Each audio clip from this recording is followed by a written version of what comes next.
Olá a todos! Essa é a segunda pílula de macroeconomia e iremos falar sobre a dívida pública. Com as medidas econômicas tomadas para mitigar os impactos da crise da Covid-19, a dívida pública brasileira tende a aumentar significativamente nos próximos meses ou anos.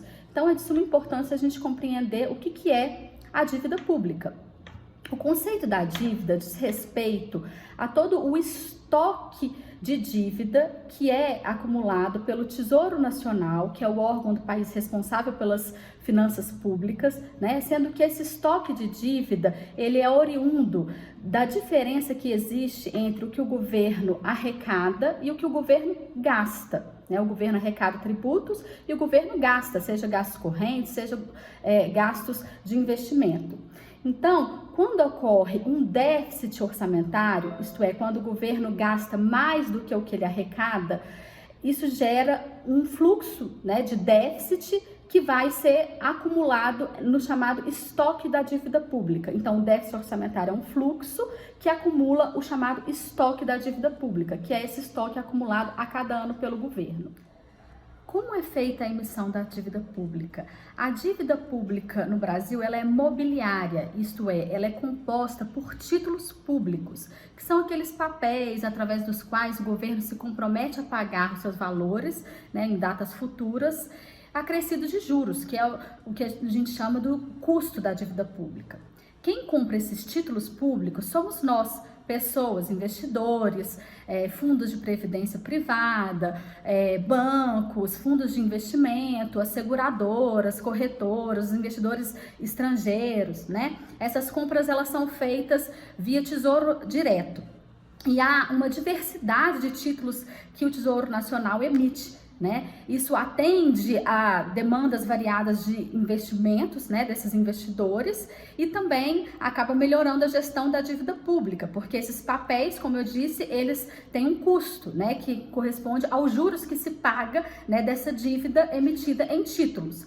Esses títulos, eles têm diferentes rentabilidades, diferentes prazos. Então, a gente tem, por exemplo, os títulos que são pré-fixados, que são aqueles em que você define no momento da compra os juros que vai valer, ou títulos pós-fixados, que são aqueles em que o indexador, ele vai ser lançado posteriormente. Então, a gente tem títulos que são indexados a câmbio, a inflação, ou os títulos indexados a Selic, que é a taxa de juros básica da economia. Quando a gente fala em dívida pública, é importante a gente fazer a distinção da dívida pública interna e a dívida pública externa, porque a dívida pública é aquela emitida em reais e a dívida pública externa é aquela emitida em moeda estrangeira. No Brasil, a gente tem hoje uma dívida pública externa que ela é muito inferior à dívida pública interna, E isso é importante a gente saber, porque a dívida pública externa ela não é controlada, porque a gente não emite o dólar, Então, essa dívida pública externa ela é inclusive suscetível e vulnerável à movimentação do dólar, que a gente sabe que é flutuante no Brasil. Além dessa distinção, é importante a gente falar na dívida pública que é a bruta e a dívida pública líquida. A dívida pública bruta, ela inclui apenas os passivos. A dívida pública líquida, ela desconta desses passivos o que a gente tem acumulado de reservas internacionais e também os créditos concedidos pelo BNDES. Como no Brasil a gente tem um estoque de reservas internacionais que é bem superior ao estoque da dívida pública externa, então a dívida, quando o dólar sobe, a dívida pública líquida cai, e quando o dólar cai, a dívida pública líquida sobe. Além dessas distinções, é importante a gente mencionar que para comparações internacionais com outros países, ou seja, para efeitos internacionais, um indicador relevante é a proporção dívida pública PIB, ou seja, a razão do estoque de dívida pública sobre o PIB. Isso significa que, como vai haver uma queda muito forte do PIB, vai haver também uma elevação muito brusca da proporção dívida pública PIB.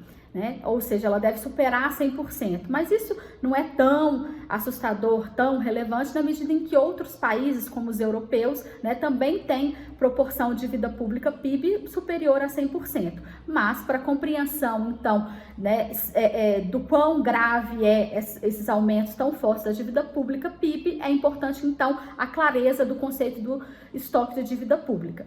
Para finalizar, no Brasil, a fonte dos dados de dívida pública é o site do Tesouro Nacional, né, que é do órgão lá, um órgão vinculado ao Ministério da Economia, e a gente tem também no site do Banco Central Brasileiro informações importantes sobre a situação fiscal, então que vão fomentar a discussão da sustentabilidade fiscal no Brasil.